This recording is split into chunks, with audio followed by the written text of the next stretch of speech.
Is AI just going to take our jobs as creatives? I've had clients leave us due to budget restraints, and it's clear that they have team members who are using AI and Canva, etc., to do more design work rather than engaging us. Yeah. I mean, this is such a ginormous question, I think is probably the first thing to say. And I think there's actually lots of angles to it. We think about AI as much as anybody does, you know, in terms of its impact on creativity. I did have a friend a few years ago, just on the Canva point, which I thought was really, really interesting, which he said, we were talking about Canva and its rise and its, you know, whether it would potentially damage the traditional sort of like role of a designer and the trained designer and all that sort of stuff. And we were discussing that there was a purpose at the time for Canva that was about the democratization of some of those tools and allowing people to do work at a certain level that they maybe wouldn't have paid a designer to do and wouldn't have outsourced anyway. And he framed it in a way. He said to me, if you're worried about Canva, then you should be, which I thought was such a lovely way for you to think about, you know, what your offer is and how you can sort of start to put yourself out into the world in the way you work and what you can do and what you offer that elevates you above being replaced by something like that. That was about 3-4 years ago. That's changed dramatically, I think, in the last 3 or 4 years, in that really we have a similar experience. We have clients that use that sort of software and AI to do things that they would normally have paid studios of our size to do. So that's the, like, I just think I don't think it's useful to sit here and suggest that this isn't something that's happening or that I have an answer for it or a quick fix for it, because it is coming for large parts of our industry and already really has replaced large parts of our industry. I think when I think about AI, and we were talking about this briefly before we started, I think about the fact that I think what we do, and I don't mean it specifically the way we do it or the style of work we create, but generally the category of what we do as a studio. You know, I could throw a ball within the front doors of our studio and probably hit 2 or 3 other studios that do similar work. And I don't mean similar work stylistically, I mean in terms of like the category and the offer on paper. What I really, really firmly believe in is that what a very large part of what we sell and what we offer is how Emma and I are in a room, you know. And I think that is the thing that I really, if I get really dark about this, I think about the idea that until we are truly, if we ever will, be automating human energy and the act of being in a room and having a conversation with someone, trying to solve something and all that kind of stuff, until we get to that point, that's kind of what reassures me. I think the reality is that the actual doing and making will continue to get more and more streamlined, and parts of that process will absolutely be replaced. So they already have. So I think it's about figuring out what you can offer in terms of humanity and a lived personal experience, you know, that can sort of separate you out from being replaced by tools, you know. And I think we want to pitch in January last year, I think it's, and it was a typical design pitch. It was 3 or 4 agencies. It was paid, you know, small fee. It was all the things that a creative pitch should be, because there was work involved, right? So everybody had to do work. We won that pitch, and then, you know, upon finding out that we had won the pitch, we're also promptly told that none of the work presented was the work that would go ahead. Also really normal in creative pitches, for those who haven't done them. You do the work without a real proper brief, you do it quite quickly, you present it, and it's really just an exercise in meeting the people that you're going to work with and seeing how they think and what they make. Getting over the initial shock of having all that work rejected, which we thought was really, really good, I sort of really, really quickly came to the idea that it was really the best result possible, because they said, you know, I can't remember how it was framed, but really we were hired on fit. You know, we were hired for how they felt about us in the room, how they felt about us, our presentation style, evidence that we could do the work and we had an approach to the work and a thinking, we understood the business. But to me, the very, very sort of like the large portion of that was attributed to how we were as people in a room, which I felt really, really good about, because it has nothing to do with technology. You know what I mean? It has to do with empathy. It has to do with understanding. It has to do with how you move through the world. And I think that's what I think about when I worry about this stuff. You know, I don't have the hard answer other than the suspicion that it is coming for parts of our industry. I think coming is probably even the wrong word.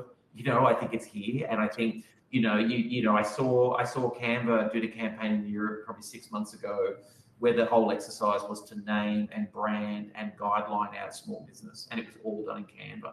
And I know we're not here to sort of talk about the pros and cons of Canva, but that to me was a really interesting exercise, because I thought about my friend 2 or 3 years ago, hey, you don't need to worry about this, it's not what you do. So 2 or 3 years later, go, okay, that's literally what I do. You know what I mean? Like, this is literally what, hundreds of small design businesses are paid to do. And you have an organization, not just them, but multiple versions of this thing going, we can do this for you really, really quickly. You just have to type a whole bunch of prompts in. So that's pretty terrifying. And I think it is coming. I mean, the work, I have yet to see anything made with those processes that I think feels as authentic or as crafted or as interesting as work made by a human being. And that changes every 2 or 3 weeks or every 2 or 3 days, depending on what sort of stuff you look at. So I'm probably going to eat these words in maybe even like 12 hours when someone shows something online. But I do, maybe I just need to believe that to help me manage my mental health, Yeah. Mate, I agree with you. And I think what you said at the beginning is still true. Like, if you're worried about it, then you probably should be. Yeah. Isn't that what like, I think that's a really big part of it. Like, if you are worried about it, that's good.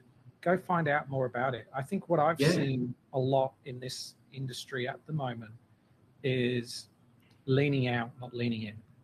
Focusing on the bad stories, the things around privacy, things around ethics, things around responsibility. Obviously, there's the people that are at the top of these companies that are highly questionable as well. Not all of them, but and bias that slips into work based on the people that created the algorithms, that created, everything that sat behind it has a huge amount of bias as well. But at the same time, if you're not actually going to try it for yourself, then you won't know how these things play out. And I think it's that kind of, like, there is a little bit of doom mongering, mate, a lot for this industry. It's seen as a threat. But I think what you said around personal connection, the piece of you that's in the work, AI can't replace that. AI, it is also, though, at the moment, perhaps the equivalent of offshoring work, right? Yeah. The people that didn't see value in creative work and human connection before still don't.